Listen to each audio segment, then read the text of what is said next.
Ay di, nagluto nga ako na ring chicken apretada. Ganitong pagkakaluto naman ang gusto ko. Creamy at naglalapot-lapot ang sarsa ng ating chicken apretada. Ay tara, simulan na natin.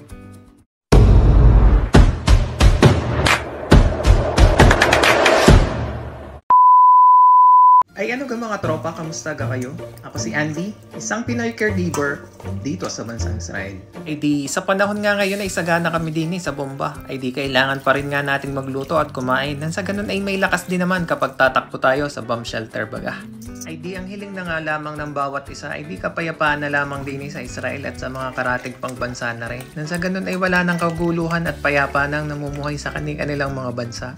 Hari naway mga tapos na nga ang kaguluhang are. Ay di ari na nga, samahan nyo nga ako sa isang craving satisfied video. Tama ga ho o isang mapagmatakaw na video. Ay kayo na hong bahala kung alin ho ang tama. Ay di, samahan nyo nga ako at magluluto naman tayo na ring apretadang manok. Kung nakikita nyo nga kanina, hindi nagbabad na nga ako na ring ating karne ng manok. Nilagyan ko nga lamang aray ng mga pampalasa na toyo, pineapple juice, magic sarap at saka paminta. Ibababad ko nga lamang aray ng 30 minuto hanggang 1 oras. Nang sa ganun ay manuot ang mga pampalasa na pinaglalagay ko doon. Ay di, kung nakikita nyo ngayon na simulan ko na ang pagigisa na ring ating mga aromatics. Nagsimula nga ako din sa pagtutunaw na ring ating butter na gagamitin nating paggisa. Tsaka ako naman sinunod aring ating bawang at tsaka aring atin ng sibuyas din. Hahaluin ko nga lamang aray ng bahagyan ng pabaganon. Tsaka ako rin naman isusunod aring ating tomato sauce. Gigisahin ko din lamang aray din ng bahagya. Nang sa ganun ay mawala yung acid ng ating tomato sauce, ay di hahaluin ko nga lamang aray ng bahagya ng papagayon at papagamne. Ay di sa puntong ang aray, di nagisa ko na nga ng bahagya aring ating tomato sauce. At sa wari ko naman ay natanggal na nga rin o nag-evaporate na yung acid na rin. Ay di, isusunod ko naman nga aring ating karne ng manok na binabad kanina. Gigisahin ko nga din lamang aring din ng bahagya hanggang sa kumatas na ng sarili aring ating karne ng manok. Di hahaluin ko nga lamang aring ng papagayon at papagarne hanggang sa magisa ng kaunti din sa sariling katas na niya.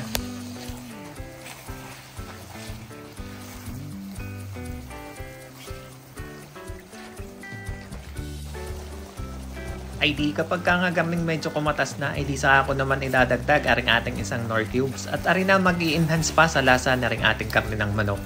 Hahaluin ko nga lamang aray ng papagayon at papagarne. Ay di, ibubuhos ko na rin nga aring ating pinagbabara ng karne kanina at saka ako naman dadagdagan na ring tubig. Ay di, kapag nailagay ko na nga aring ating tubig na aray, ay di saka ako naman tatakpan at hahayaan ko na rin nga aring kumulo din ng bahagya. Tsaka ako naman sisilip-silipin at hahaluin ng kaunti at nang sa ganun ay hindi naman kumapit din sa ating kawali.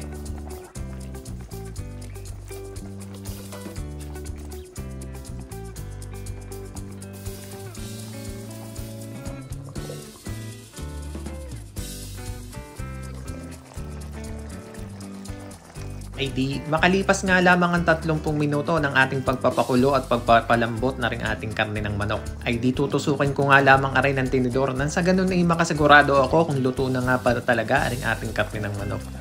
Ay di, kapag nga garning luto na ay di sa ako naman isusunod aring ating tomato sauce.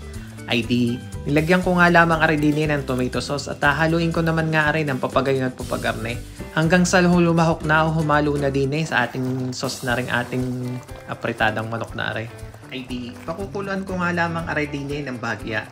Tsaka ako naman idadagdag aring ating karot at tsaka patatas. Ay di, hahaluin ko nga din lamang aray ng papagayon at papagamne.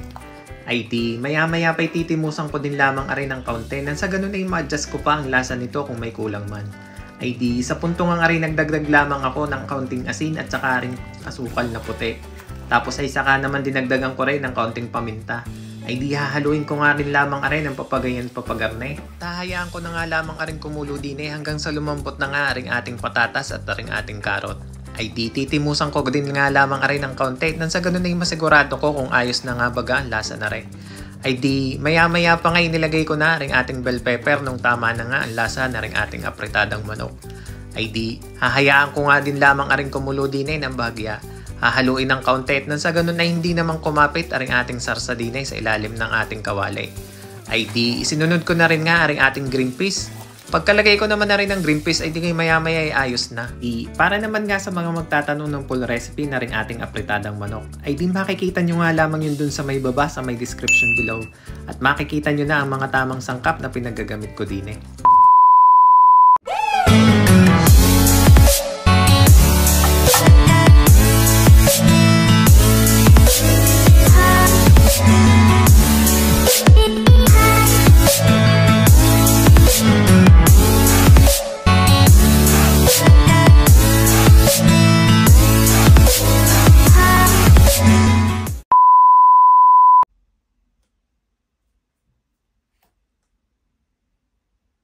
paano mga tropa? Ay di ari akin titimusa na. Ay mayroon na nga ako dining kanin. Ay tigil may panulak pa.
Ay paano mga tropa?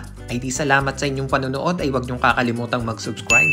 At nang tayo dumami na, ay siya, dyan na muna kayo.